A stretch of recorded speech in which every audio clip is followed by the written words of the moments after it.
Right. Now, how do you feel about the freeway petition about the United Sounds? They're trying to build the freeway over there across that area or whatever. Does it sound familiar? Yeah, it sounds familiar, but the key reason is because when you had that decline in any community, someone with money and real estate, they're going to come in and this is what they're going to do. And you're gonna have about 2 or 3 people that don't want to get out of there, and they'll just be there. But in the long run, they'll be moved. But they're doing just what they should do. I'm saying that, like I say, it's gonna be a new situation as far as the neighborhoods and everything. But my thing is, what is the blacks? What are we doing for our neighborhood? Which is, in my estimation, we just really not together as can be. Now, a lot of these guys that I'm down here at Birdsweet now, we didn't grew up. I'm talking about from 5, 10, and 6 years old, and some of us down here is up in their 70s, and a lot of us have left. But we, as far as I'm concerned, have always been close throughout growing up, throughout school and everything. And don't take it that everybody has just been a hold-up band or breaking it. You got coaches, you got some guys there that's in law enforcement and everything. And everybody that come a lot from these black schools, everybody wasn't no stick-up man or no dope man. As I say, I've seen a lot of situations and cut out a whole lot of obituaries out of people where northeastern, eastern, northwestern people have been doctors, lawyers, and everything. Miller. And we've had some great basketball players, the Globetrotters, even with the pros, you know. Right. So just like I said, when you look at it, just like I said, one of the biggest things I really hate about my people, as I say, is that you got a lot of them that seem to just be for themselves. When they have to get up there and they do this, it's for them. You know, I'm not saying everybody is not that way. Some of them put back in the community, but just like I said, if we could just get together and quit killing each other and breaking each other's houses and things like that, we'd be much better. Like I said, one of the biggest things that I know a lot of people never would have thought in the world was to see a black president. See, I know some of our ancestors is turning over, you know. But as I said before, you are doing a good job. As far as what you're taking, the thing is for something like this to get out to the heavier media, to show what these people, hey, we're up in age and we're still here, and we still want to have this environment where we all congregating and loving and doing with each other. Right. Until we can get that going, it's not when Mr. King did his thing, he said this and all like that, and we said, okay, now it's time for us to start doing this and that. It's not. It was time for us to start molding and getting together. Right. What would you say to the generation today when they say they have it much harder than you guys had it back then? It was much easier. Well, one thing I would say about the generation today, they did not have it as hard as we've had it. You know, just like I said, them people from the Motown, they wasn't getting $1 million when they was making them songs. And if you look on TVs and radio, you see all these little sitcoms and everything, they got Motown stuff in it and all like that. And then when somebody put in a file, a suit for them and everything, they saying it was all. You even got some of the modern day hip hop singers, their songs is the background with James Brown, Motown, and all of them, you know, just like that. So just like I said, the thing I would say about this generation now, they're making way much more money than we are and everything, you know, just like I said. But other than that, I myself, I never could really get caught up in it because the rap thing is all and good, and I don't knock it because my little grandkids and daughters, this is what's happening. Everything, nothing stayed the same. Everything will change. But you guys made it through. I mean, I beg to differ. I think you guys, it was much harder for you guys back then, and it's easier a little bit now because with the technology and, you know, the funds and, you know, the grants and stuff. You guys didn't have all that. It was limited back then, but you still made it through to tell the story. Well, back during that time, as I stated before, everything changed. You know, like a lot of different entertainers left here and went to California. They couldn't make it. They couldn't live out there because not of the environment and everything, but they just, that living was, hey, the money and things like that, and they just not adapt to that, you know. And then you be thinking about, oh, I done left Detroit and all like this and all like that, and you want to go back. I said, but these young people right now, I want to tell you one incident that really surprised me. The other day when I was looking at it on TV, I didn't know that the rapper, the big guy that got killed, I didn't know that he was 20-something years old. I thought they were around 30. And at that time, they up in the millions. But they envying and killing each other. Like, I don't like what George is doing. I don't like what Joe is doing, you know. And then me and so-and-so get it, well, we can keep him from doing that because we know what to do for him. See, it's a hell of a situation. There's nothing you can do with how the times and everything changing. Like you said, that new technology is something else.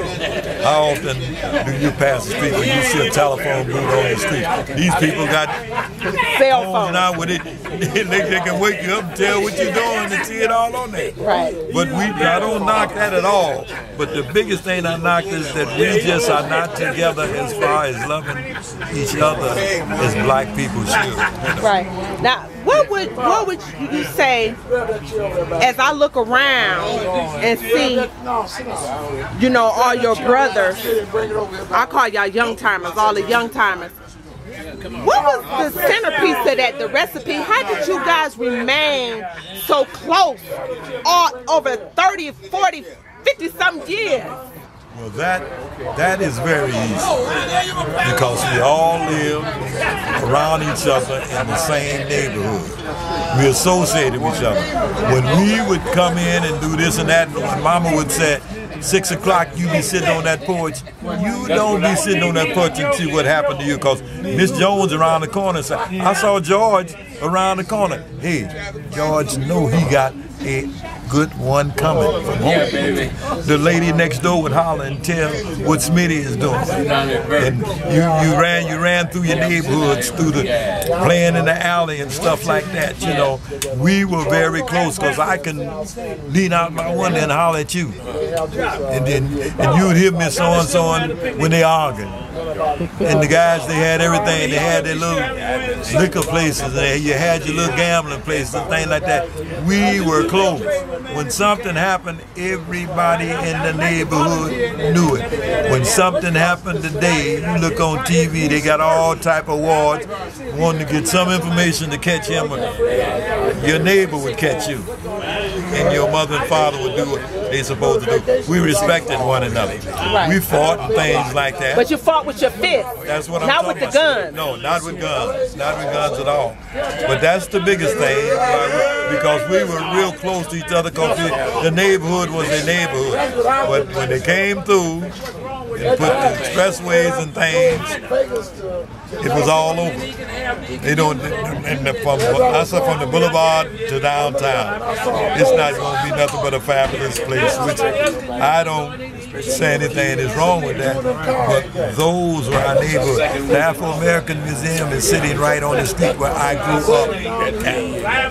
Wow. But when they say Black Bottom and Paradise Valley, that community, it brought y'all together in unity as one, but when they built the freeway across it, it seemed like it divided everybody and scattered everybody. Well, quite naturally it would, because so-and-so said they going to Southfield, so-and-so said they going this way and that way. But when they went those ways, it wasn't all of us going one time. It was one or two that could afford to be out there. And then those that couldn't, you come up in now, then the project things and all like that. Now, the project, that Booster Project is one of the best places to be. But where is it at now? They done tore it completely down, and you see what's down there now. You know, so that's the key to that. They knew what they were doing. Just like I said, they said you got to go. You know? And if you look at the expressways right now, even the expressways in Detroit is not big enough. If you out there every day, them orange barrels up every day, were they trying to wind it or go this way or that way? It's just like I say, myself, I've been here for 78 years, and I'm blessed, and we all are blessed. But just like I said, if we really don't get it together as far as blacks, it's going to be the same thing. Even with all this modernization, you're still going to have people going this way and doing this and doing that. here. These guys, you see them down here, and what are they trying to do? They're trying to get us from right down in here. If you look around right now, they built these new sheds over there and things like that. And they're gonna come down here on certain days. But even when we were coming up, we were down in this area just about every day. Over that Eastern Market and things like that. And then you see how they really push Bert out of the way. He, like I say, he has a gold man down there, and they're really trying to take that away from him. Right, it seemed like they're just pushing us further north. That's right. That's right. You know, and then it's history repeating itself. You know, even before that, I always say. I agree with you there, but see, we came up from the south, and we're up here in the north. Look like they trying to push us back south. South. I'm talking way back. But I'm talking about the indigenous people, the Indians that was here. You know what I'm saying? The burial ground we standing on right now. Yeah, you know what I'm saying? And then the ones that remain, they end up scattering them. Well, you true that. And I'm gonna tell you another situation. You look at out there in Dearborn. I remember when I was working before going up to my job. Mr. Hubbard was out there, he would stop a black in a minute and give him a ticket. But the Arabs is on Dearborn now. And I'm talking about they're just flourishing with their businesses and everything like that. And blacks are out there with them, but we still caught up in that same way. We just there with them. They got all. But I'm saying, what's the chemistry, what was different now than back then during the Hasting Street, Black Bottom, Paradise Valley era? Can we use that same chemistry that we used back then to apply it to now? No, now it's different. You can't. No, that education is a big situation right there. You got to, our kids have got to be more educated, and they got to want to do more things than just gonna be out in the street doing this and that, and raping and killing and breaking in our people's homes. When you see you breaking in on an old woman, just like I said, no respect at all. No respect at all. And like I said, until we can get it together and come together as blacks and love and be with each other and treat each other respectful, it's going to be this way. And as I tell you before, one of the biggest things I would say is that education. If you don't get no education, you're not right. And it seemed like, you know, back then we had more church houses back then. You know what I'm saying? It was a church on every corner. Now it's a liquor store on every corner. Yeah. But we still have a lot of churches. Like I said, but we don't go in them. Well, we go in them. Some of us. We got to be going in, because you look at a lot of them, out on different ministers and things, they ain't playing. You see them in these big cars and everything. I'm not saying all of them is wrong, and the ministers and things, they're doing the right thing. But still, that racial thing is still here, and it'll never be out. Do you think the churches, especially the mega churches, do you think they could do a little bit more for our community? Because the church has always been in partnership with the community way back in the days. You know, do you think they should apply some of that, you know, back to the community? These churches and these preachers need to come out away from their pews and come out and walk these streets? Well, it would be all right, but I don't think it would be really necessary, because a lot of them are doing that right now, and still stuff is going on. You know, just like I said, the community neighborhood is one of the biggest things. When you go over on the east side and someplace on the west side, you see 2 or 3 people's homes that are nice, and they're doing this and they're doing that. And then in the same neighborhood, you see 5 or 6 houses, the windows broke down, they abandoned and everything, and anything can happen. And they're building, but they're not building fast enough. And then when they do build, hey, the people can't stand it. You're not going to be able to stay in no place at all if you don't have no education to have a job. Right. Right. A lot of the young kids really, in my estimation, need to stop depending on their mother and their father. But this is a bad situation because ain't no mother and no father gonna let their son or daughter go, regardless of whether he did something good or bad. When you look on TV, what is he saying? Oh, that was my baby, that was my son, he was a good this and that. But he was the same one that shot the boy at the gas station. So just like I say, it's really a hard thing to do, and I really admire what you're doing. Because just like I said, I hope this be able to get out to the people, you know, and seeing how what we're talking about and how we were together. To educate the masses. Now, just like I said, sometimes when I'm at home, I'll be looking at TV and this so and that happen and all like that.